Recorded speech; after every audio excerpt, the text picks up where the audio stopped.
What a day. Yes, sir. Big day for you, huh? Yeah, big grand opening. I didn't think we were going to be that busy. Shoot, we didn't stop since we started shaping hats since, 11? Leading up to today, what did you, I mean, you've continued to grow, right? But everybody has that fear, right? Nobody's going to show up, Yeah. right? That's exactly that's the fear that I had. I was like, did I do enough marketing? I was like, should I have done more marketing for the grand opening? But no, man, when my mom called me this morning, because she's like, I'm going to go set up the tables and stuff. And she's like, hey, there's already people waiting outside. I was like, really? I was like, it's barely 8. Shout out to the guys that we had waiting out for those 5 free straw hats that we gave out. And those guys were out here since 5 in the morning. Yeah, one guy brought his rope and done it, so he'd have something to do until 11. Yeah. That's crazy, man, but that's just the dedication. That's what showcases your work. They know that we're in business and we know how to shape hats, and that's what brings them in. And because you're not just going to wait for somebody 4 or 5 hours if they don't know what they're doing, How'd you feel when they opened the door this morning? Man, I feel like surprised when I was like, are they all going to fit inside this store? Because I was so used to my other stores, My other stores are not as big as this one. Those ones are like a third of this one size. And I was like, all these clients going to fit? And whenever we had the band, the line, and people still looking at the hats and the space, I was like, oh, yeah, we did it. We killed it today. And I was like, it's going to be a busy day. Once we started shaping right at after we did the speech from this morning, and we started shaping, and one after another, I was like, yeah, it's gonna be a good day. How do you feel? Was it a good day? Yeah, it was a good day. One of the best days of your life.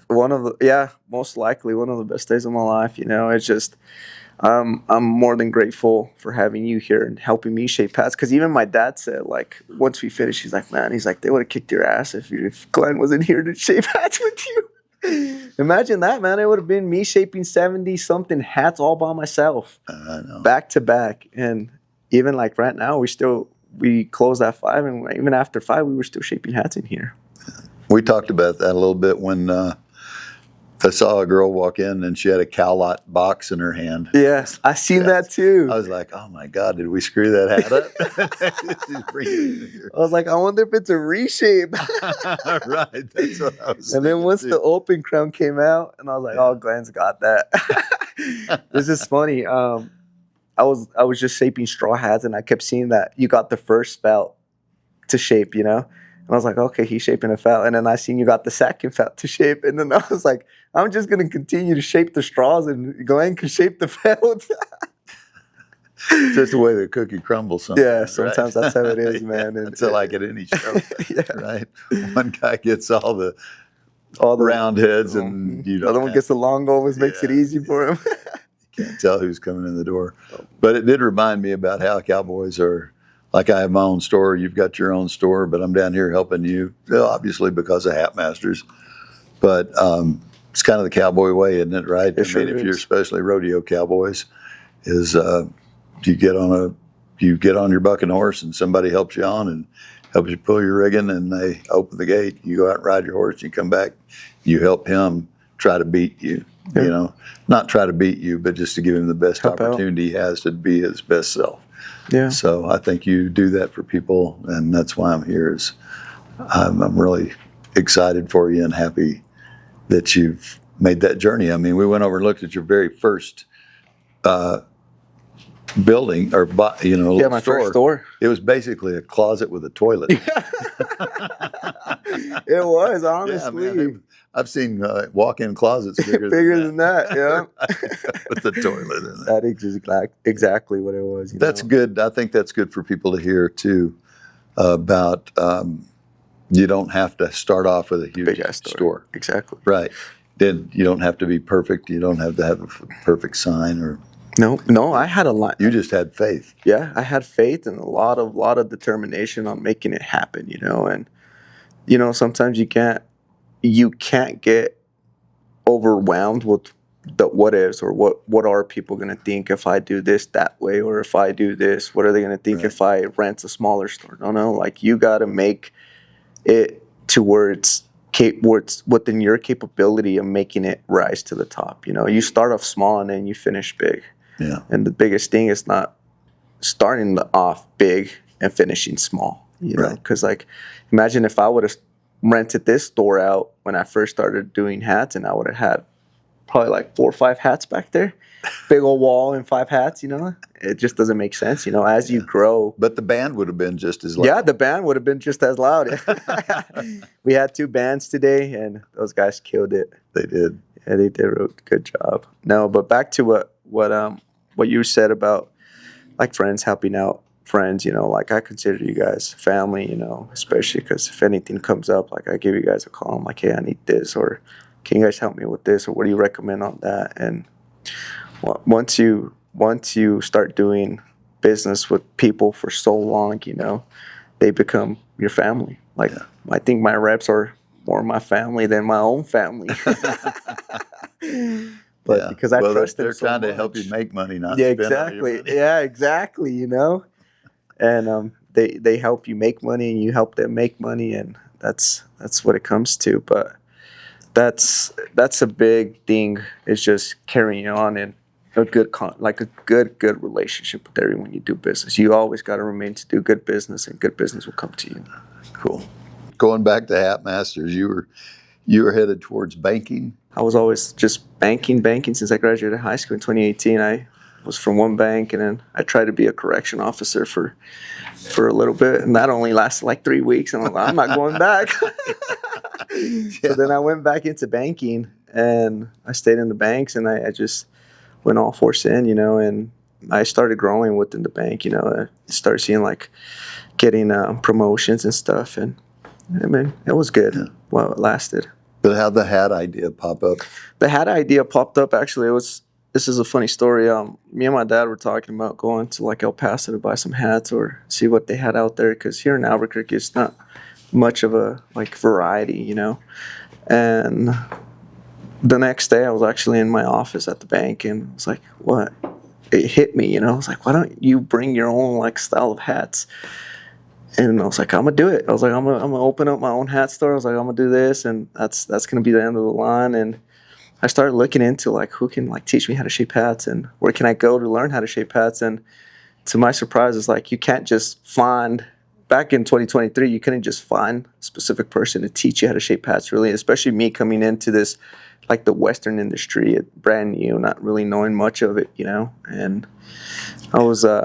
It was funny because when it's meant to be, it's meant to be. As I already made the decision that I was going to do the hat shaping, and the next day I registered my business, and it was double R Ranch because I'm a junior and my dad's the first Reyes, so I decided to put like Reyes and Reyes, so those were the 2 R's come from. That's and now cool. it's just R&R hats. Did you have that dream that you were going to be a businessman? I knew it deep in me that I couldn't work for like companies for the rest of my life. I've always wanted to do my own thing. And when I got that big promotion, my last job here at the bank, I was an advisor, and I just would do my own stuff, and that's where I started getting like that liberty and stuff. And whenever it came down to them, like, oh, we got rid of your market and we have to demote you. I was like, I'm not going back. You can't go backwards. You only go forward. And that's when I was like, I was like, that's fine. I was like, I'm going to resign. And I resigned, and that was last June. So in 1 year, we've grown tremendously overall with the hat business. Kind of backing up to the banking thing, did you love thinking about walking up there and being a teller every day? Was it the money? What attracted you to banking? Honestly, the thing that motivated me within banking was always helping people, the guidance, and basically showcasing like what financial help can you provide to the people. And people are in different financial situations, so people don't know much about banking. That's my biggest thing that I've always wanted to showcase within myself. I've always been a people's person. I love interacting with people and helping them. And within hat shaping, you have that as well. You help brand new people who've never had a hat before. You explain to them what you feel will look right, and you start designing like their hat, and you start interacting with them. And the biggest thing is making people feel comfortable with you, when people come in. And sometimes it's like some people just need a vent, and They come, get a hat, and they start talking about whatever's going on in their life. And sometimes you're just that moral support for them that they need sometimes. Like a bartender. Exactly, like a bartender. Hairdresser. Or a barber. A barber, yeah. So when you were a little kid, you wore hats and boots. Your mom told me you wore hats and boots all the time. Yeah, the whole 9 yards, man. I hated wearing tennis shoes as a kid. I always had my cowboy hat, my boots, and it's always been a part of me ever since I was a little kid. And there's some pictures that I'm gonna hang up here when I was a little boy with my parents and with my nana, where I'm full on boots, cowboy hat, everything. I've met some CEOs of companies that are, running $200-300 million companies, and when they were little kids, they would dress up. They'd put like a suit and tie on. They knew they were going to be a businessman. When they grew up, they had that dream. 2 or 3, I know, like that. I growing up and like wearing boots and all that. It's just back in Mexico. Like when we would go out and visit my grandparents out there. My grandparents lived on a ranch, and it's like a little town, and it's all dirt roads. And I remember I love roping. I remember like I would practice, and I remember sometimes my grandpa would be like, "Oh, we don't have horses for you to ride," and the other neighbors would have their horses loose, and I'd go rope him, and I'd grab him, and why would he need a saddle? And I'll just ride him all over the town. And be like, yeah, like your grandson's on that horse all around the town. It's a violent horse. And they're like, oh, let me go get him down. And I wouldn't get down, man. I'd ride that horse all day. Poor horse. Yeah, poor horse, man. But I that's part of what I love. I love just the overall life that I got. I can never complain about my childhood because thanks to my parents, thanks to my family, I lived a great childhood. I was able to, they were able to teach me great things in life that now as an adult, I use them every day, I'm glad I also got most of that party phase out of me when I was a teenager. I probably gave my mom hell when I was a teenager, but now as an adult, I thank God for the reason being that I'm not craving like that partying attention, like to be out in the clubs or be out partying every day and doing this and that, because at the end of the day, it's going to be either one or the other. You either focus on the big things or it's going to get lost on the smaller things, And I think about that a lot, Sometimes I'll be like, if would I be stuck in like that same cycle, I wouldn't have, or I wouldn't be where I'm at today, And it has to do a lot with your mentality. You have to discipline yourself. You have to push away sometimes friends, family members. People are holding you back, and basically surround yourself with good people. Yeah. That attitude or that mentality that you have right now is what great business people are made of. Rock stars, not so much. Yeah. They die next year. You're 26, right? They die next year. The businessmen, that no partying deal. That's a good thing. Well, and that's what good business are made of. And don't mind me, like sometimes I'll party hard, but I'm very disciplined, and I know like my limits, and I know to what limits I can get. Yeah. Always take care of it. Would you have thought you could be where you are today in 3 years? No, honestly.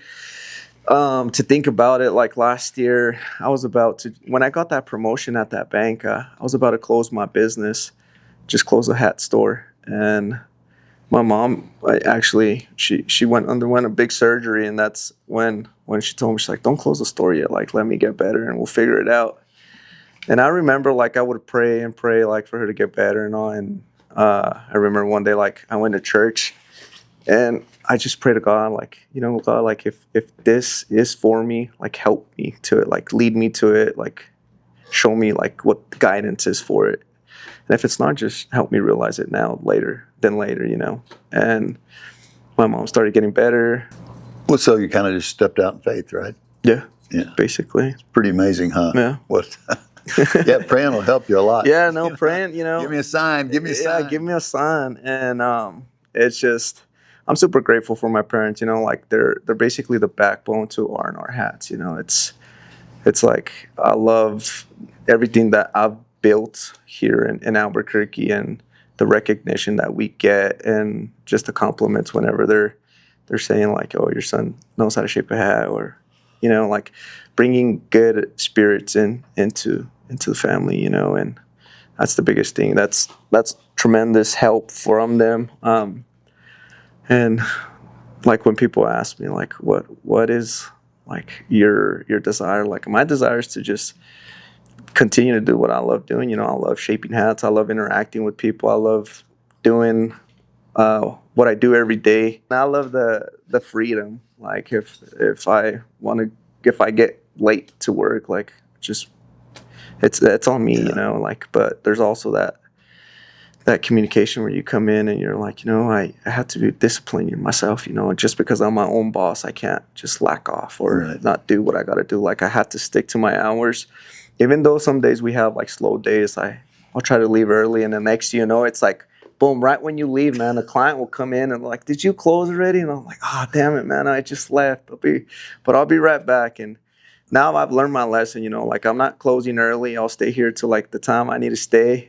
And basically because clients plan their day around your schedule, you know, what you display. Right. So if you say you're here from 10 to 6, then you better be here from 10 to 6. Yeah. I grew up in a store where the owner would make the employees go outside the door and look down this way and make sure that they were on a long road, you know. Then it'd make them go outside and make sure there weren't any cars coming. If there was a car coming, they had to stay open and make sure that car didn't pull in. He was so successful that you never know. Yeah. You know, it's that last customer of the day that can come in. And they're running late, and once they get here, they'll be like, oh, man, I'm so sorry I'm so late. Right. You're like, no, it's fine, man. You're already here. 3 years into business, you didn't expect to be where you are today, right? No. But where do you think you could be in 3 more years? 3 more years, you know, that's actually what I was thinking about earlier today on my way here. I was like, where am I going to be in 3 years? You know, like what more am I going to change my store to? I just opened a brand new store in January, and we just did the grand opening for that one. Now we're here 5 months later with the brand new store, you know. But now we've introduced our own line of boots, and honestly, I think by the rate we're going, I think it's going to be a full Western store by then. I think it's going to bring in with the clothing and then the pants and the boots, the hats. This is the way the Western industry started, the way I know it, because of people like you that came in when they were in their 20s and decided, hey, this is a good idea, and I can service this area. I see a need for it, right? There's not a lot of competition because nobody knows how to do it. Mm-hmm. And some of it they learned on their own, but, you know, just like you said, you have to have a lot of help. Yeah. So the Western stores grew, and they grew from a little bitty store, just like yours, to a bigger store, to a bigger store.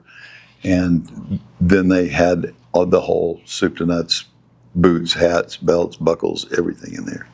And then it took about 50 years before all of these guys got old enough. At that time, they were 67 or 80, you know, 70 years old or 80. And they didn't have any children to take over the business that wanted to take over the business. So it disappeared, which is why you have an opportunity today. Yeah. Because there is that need. So you did see that need here, right? Yep, I did. What pulled you in that direction? Why did you decide to go into hat shaping? You know, I've always wanted to do like my own type of gig. I wanted to do my own business. I knew from the start like that once I brought a business down to Albuquerque, I wanted to be unique. You know, I don't want much competition or something that's going to have like my own set of style. And I honestly could never picture, I would never thought that I would go into hat shaping. Tell me about that experience when you came down. My experience with Hat Masters was great. You know, like I was brand new into the Western industry. I didn't know much of it.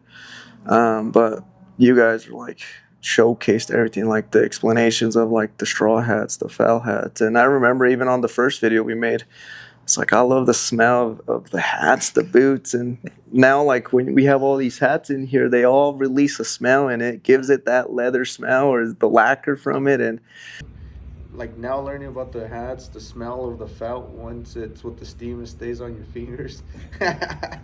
Good smell.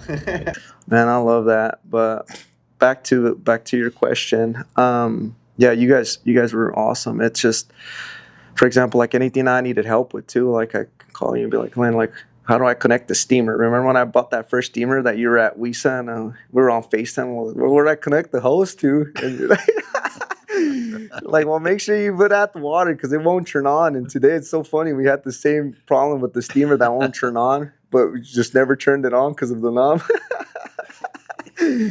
But yeah, that one-on-one experience with you guys is tremendous.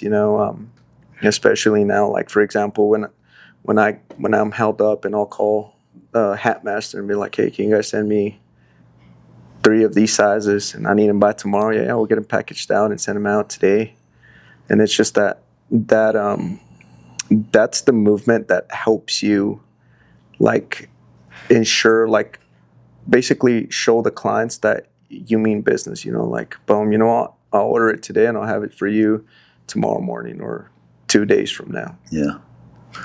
What is that? Tell me about the feeling you get when you put a hat on somebody's head and they look in the mirror and they're like, this perfect. Yeah, man. Tell me about that feeling. That feeling, it lights a spirit in you. It feels like $1 million. Like whenever you put it on and they have a whole different like visualization of what type of hat you're gonna make for them, and then they put it on and they look in the mirror and they're like, oh damn, like wow, like I didn't think it was gonna come out like that. And you're like, yeah, that's a good hat shape for you, and they just love it. And they're like, you know what, man, like that's a badass like shape, and that's the thing that just drives me for more, Right. And continue to get those experiences and stuff. Yeah, I think that's why people do art. Yeah, exactly. To put on a wall to make people feel something, or it's the put feedback. On your head or, yeah, that's what moves you, especially like for when we did that event down there in Vegas, that people were coming down and we were doing a lot of them hats and new hats, and some of those clients became repetitive customers, like we started shaping one person's hat and they'll be like, oh, I bought my uncle, I bought my auntie, I bought so-and-so. And that's how the experience is, it continues to grow because people start recommending you and it starts becoming word of mouth. And they're like, oh, sometimes I bet you, I know this has happened to you. Clients will come and be like, oh, you shaped so-and-so's hat. And you're like, yeah. And they're like, yeah, you know him? And you're like, yeah, I know him. And you're like, who is he? But sometimes, sometimes I'll be like, you got a picture of him? That way I can remember, because you're good with facial recognition, but the names, man, it's the hardest part, especially because, like, for example, today, how many hats did we shape? About 75, 80. Imagine memorizing every single person's name. But you remember, like, bartenders always, or good ones or good waitresses always know what you eat or what you drink when you walk in. Yeah. You know what their hat is. Exactly. Yeah, that I always remember. And even back then, like, I just shaped a hat for a client that bought a hat for me when I first started off, and he wanted a Kuhan Luke crown and Kuhan Luke brim, and we did the shape, but it was much more advanced shape than what we did back then when we were first learning. And he's like, wow, man. He's like, it's different. I was like, yeah, man, it's gotten better. Yeah, everybody wants to go back and reshape the first hats. The first hats. And whenever I get those first hats from like 2-3 years ago, I'm like, oh, man, like, what was I shaping back then? But right. I wasn't shaping bad, but my shaping has changed a lot. Your style, the biggest thing in hat shaping is finding your own style. Like, doing your own, every hat shaper has their own style. And that's the biggest thing. Like, as you start to shape, you start doing shortcuts, you start doing things different, you start dipping the hats different than what other people do. Some people use a table. I only use the table to center. The rest is always my body, like my stomach to dip it, all of my chest and stomach sometimes, Yeah. Except when I gain weight, man, and have that little beer stomach, that dip. Shaping gets better, doesn't it? Yeah, it's more easier. Wrap it around there. Yeah, it's easy. That's what we tell people that come to the Hat Masters class. If you don't have a belly, get one. Yeah, it's going to help. Tonight. Where do you think you'd be if there was no Hat Masters? Tell me about where you think you'd be. Honestly, if there wasn't no Hat Masters, I wouldn't be where, at least I don't think I'd have a store. I think If there was no Hat Masters, I'd probably be working for probably a Western store, most likely. Like to get somewhat of the education and stuff like that. But some of these Western stores, they just throw you in and they're like, shape these hats, and some of these people they really don't know, and you start learning as you go on. But if it wasn't for Hat Masters, as I started off, I wouldn't have the inventory. So that inventory, I wouldn't be able to sell hats. On top of that, I wouldn't have known the factors of hats that I know today. For example, how to shape the hat to the head. And that's the biggest thing in every single client. Every head you're going to shape is very different. And you can tell right off the bat. Like now I've shaped so many hats that whenever they put the hat on, I can tell already they're oval, round, or if it doesn't go down, they're putting the hat on and doesn't pass down the top of the head. I was like, yeah, that's an oval. Right. Yeah, you know how to fix it. Yeah, we know how to fix it, But if it wasn't for Hat Masters, I wouldn't be as knowledgeable in hat shaping as I am. Yeah, cool. For when I first started off. Well, we've grown like you've grown. I mean, in the beginning, we didn't have the business programs we have, but somehow or another, the strong or the smart or the lucky or the blessed always rise. The cream always rises to the top, is what they say, and you're part of the cream that is rising to the top to be the next generation of really great business people in the Western industry. I think it's because of your dedication to just serving people. That's the biggest thing I've heard you say today is that the money isn't that important. It's the serving somebody and making them feel better about themselves. How did you come to invest the money in Hat Masters? Because it's not cheap. It wasn't cheap. That's a step. Yeah, how did I get the money to invest? No, not how did you get it. That's a leap of faith to throw that kind of cash into something you'd never ever touched a hat before. You had touched hats, but you had never really shaped one before. So that first day was. But prior to that, you're putting up money to learn something you didn't even know anything about. Yeah, it was just a good idea. How did you make that decision to make that leap of faith? I feel like it was the overall conversation I had with Dylan.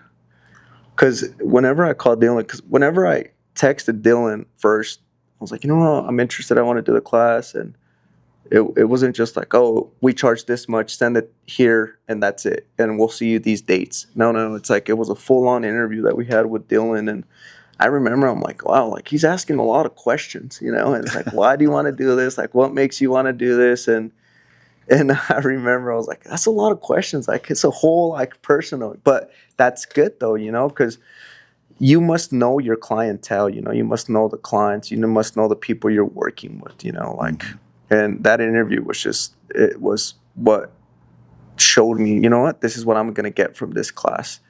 And by the time I took the class, I was like, oh, damn, like I actually got way more than what I thought I was going to get from the class, Oh, cool. So I remember when I left Denver, I had my single cab, that white one that I had, with that big old box that we had full of hats. And I remember I got back and I ordered a little canopy from Amazon. No, actually, I think I bought one from Harbor Freight. And I set it up, and the first hats that I started working on were my dad's. And I was like, what, the first shape that I want to master is like my dad's shape. And I remember I would go through old pictures of him and like look at the pictures, and I'm like, okay, like I see where it's different. It's like too pointy, or this is too taco, and that's where I started fixing it. And I remember when I started getting better on shaping hats, I reshaped my dad's whole hat, the whole brim all over again. And that same day he went to it was an event, and everybody was asking him like, hey, like who shaped your hat? Like, oh wow. And that's like the stuff I live for, continue to get like the growing, and every day is a learning day for me. There's some things I could do today on shaping a hat, and tomorrow I can do something different. I'll be like, that's easier, and it comes out more nicer, Yeah. So you can never stop learning. Yeah. Which is good. Well, I appreciate it. Thank you for talking to me. Yes, sir. Thank you so much, Glenn. Can't wait to see what's it. next. Yes, sir. I told you that three years ago. Right. Look at this. Look at us now. Cool. All right. We'll see you hopefully sooner than I'll be back for another grand opening. Yeah, in 6 months. About Soon. Every 6 months we do a grand opening with the new store. Perfect. Thanks, Reyes. Cool. Thank you, guys. You know, you talk so much about your mom and dad. Why don't we bring them in? Yeah, let's bring them in. Yeah.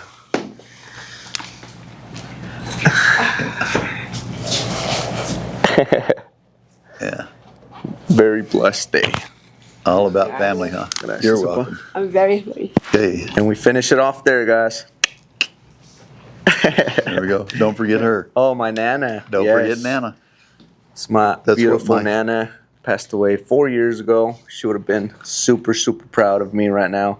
I was always her chiple preferido, which basically means I was her spoiled one. And I remember when I was such like a crazy little kid back then, she's like, "You're gonna be a grow up and be a successful young man. You watch and see, and they're gonna eat all their words that they say about you, you know." And look at them now, you know. Look at him now. Yeah.